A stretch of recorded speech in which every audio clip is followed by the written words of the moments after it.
होता है शुरू। अस्सलामु अलैकुम वरहमतुल्लाहि वबरकातुहू। मेरा उन्वान पानी है। पानी हमारी जिंदगी है। पानी के बगैर हम जिंदा नहीं रह सकते। पानी से बहुत सारे काम हो पानी से सब काम किए जा सकते हैं। पानी के बगैर हमारा कुछ नहीं हो सकता। पानी से हम कपड़ा बर्तन सब धोते हैं। पानी ना हो तो हम खाना तक नहीं पका सकते हैं। अगर पानी ना रहे तो हम जिंदा नहीं रह सकते हैं।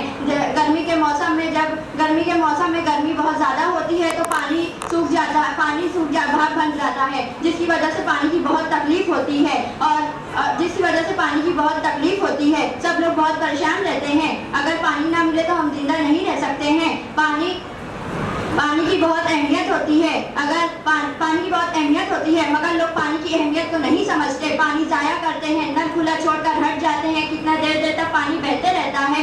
और हमारी बिल्डिंग्स है, हमारी सोसाइटीज़ है, जिसमें हम टाँकी भरने के लिए पानी का नल खोल देते हैं, लेकिन टाँकी भर के पानी बहते रहता है, कोई बंद नहीं करता है, जिसकी वजह से पानी बहुत ज़ाया होता है। अगर हम पानी की अहमियत को समझते हैं तो जिन लोगों को पानी नहीं मिलता है वो जितने दिन तक बगैर पानी के रहते हैं। हम अगर जानवर को देख ले तो जानवर बगैर पानी के नहीं रह सकते हैं। जानवर बेचारे कितने ऐसे ही पड़े रहते हैं, उन लोगों को पानी नहीं मिलता है।